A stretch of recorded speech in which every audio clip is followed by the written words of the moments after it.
All right, let's do some looking at what eventually turned out to be the potential strategic agreement between Sony and Kadokawa.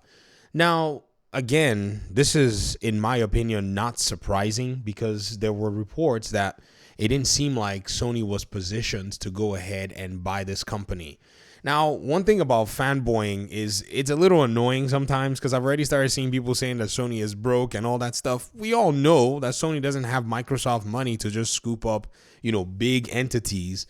However, this particular entity called Kadokawa, I did not see any strategic value for Sony here. I was looking going, this is not the kind of business that they need right now when you look at From Software anyways. Now, as to the other side, in terms of the anime and all of that, perhaps maybe they wanted that, but they could not just take that and walk away. It came as a whole deal package. So they'd have had to figure out where everything else was going to go. If, say, maybe some of their management would have to go towards the IPs in terms of gaming, and then they'll figure out how they're gonna manage the anime stuff. But in terms of that whole purchase and whatever the price point was, being in a position where you have to go ahead and acquire From Software is just really strange for them right now because they have a lot of studios that can make the kinds of games that their audiences play in terms of the single player games. Does that make sense? Sucker Punch is making their games that people are going to play in that category. Santa Monica, Naughty Dog, so what's the point in getting From Software when now they've already focused, pay attention, about 60% of their revenue and their research and development into live service games. So it didn't necessarily seem that that was where they were going to go. Even though From Software games have PvP, they are not a dedicated live service studio. So looking at this new strategic, partnership, I strongly believe that that's probably the conclusion they came to because think about it, Kadokawa approached them. Remember, the report said that Kadokawa approached them to try to go ahead and acquire them. So when you put it all in perspective, I think it comes down to that. So Tokyo, Japan, Kadokawa Corporation, and Sony Group Corporation today signed a strategic capital and business alliance agreement agreeing to conduct a third-party allotment by Kadokawa to Sony on January 7, 2025, with Sony acquiring 12 million new Kadokawa shares for approximately 50 billion yen. With the acquisition of the new shares, Sony will become Kadokawa's largest shareholder, holding approximately 10% of its shares, including the shares Sony previously acquired in February 2021.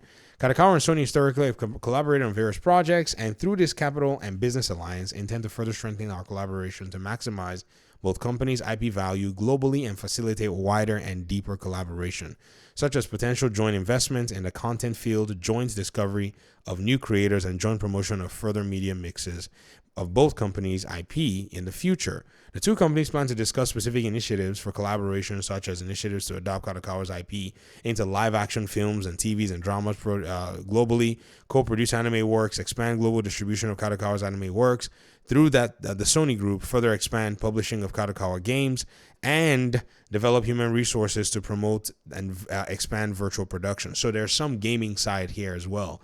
So I think what it is this is probably Sony, in a sense, also playing a strategic game. Because don't be fooled.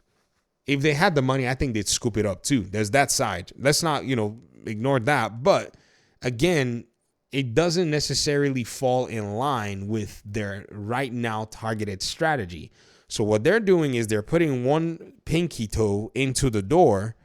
And then if at some point this becomes something that they can't live without, then they now have the foot in the door to be able to go ahead and acquire. Of which now I don't see where it does, because Sony has its own IPs. Sony's got its own anime,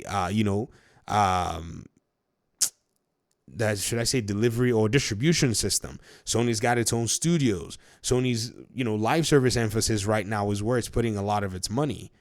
So again, it just makes sense that they'd spend a small amount of money and move this direction rather than go acquire something that they don't need all of right now. I mean, they're already managing their own platforms that do the exact same thing, and they don't have the need for more under their portfolio and then spend a necessary expense.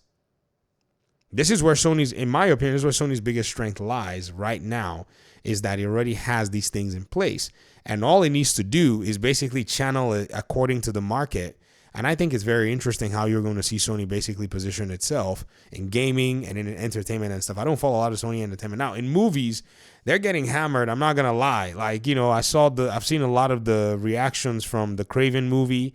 I haven't seen a Spider-Man movie in a long, I didn't even see the new Spider-Man movie, which is wild. But it just goes to show that right now, you know, they as a company, their focus is somewhere else. That's what I think. I think this is more like a middle ground. I also think that this particular strategic alliance too, and some people have been saying it, is here to also fend off a possible hostile takeover. It's just how Ubisoft, well, it's a different situation. Let's not even put them in the same category. But Ubisoft was at risk of facing a takeover. But then the owners decided to team up with like Tencent as kind of like their biggest and stronger partner who their interests align with. So I think this is probably similar. Kadokawa looked and said, which of our allies are here and will be willing to infuse more money into our business and take a bigger share so that they can keep us, you know, for the most part, they can keep away those who may be trying to encroach upon control of the company. That's how I see it. So I think Sony made the smart choice here in a financial sense, in a fiscal sense, and also made the choice to basically make sure that their brand, you know, is in a place where they can manage it very well. And there will be benefits from this. It's not going to be free. There will be benefits from this for them as well. So this is one way to go. When you don't have all the money, partnerships is a big deal. I don't know, many of you, you know, you were not looking at you were not looking at the, you know, the documents that came out of the Insomniac hacks. If you did, you would see that in those documents, and these are the ones that weren't published by the news, they talked about strengthening partnerships with their companies and basically going into more relationships, mutual relationships for profit sharing and all of this stuff, because they didn't seem to have as much funds as, say, they needed to basically go out there and acquire content. So, I mean, this is, to me, some people are surprised. Some people want to use it to console war, but the data does not show that. The evidence does not show. The evidence shows that they're doing exactly what their business strategy is allowing for them to do. So this is what Sony and PlayStation are going to do. They're going to be doing a lot of small dealings and partnerships that are going to benefit them, while, you know, Microsoft is rebuilding and redefining gaming. They're going to use those partnerships to also come on board to compete, and you're going to see it very soon. Thanks for watching the video. Appreciate you guys' time and audience, and hopefully we'll talk pretty soon in another one. Peace out.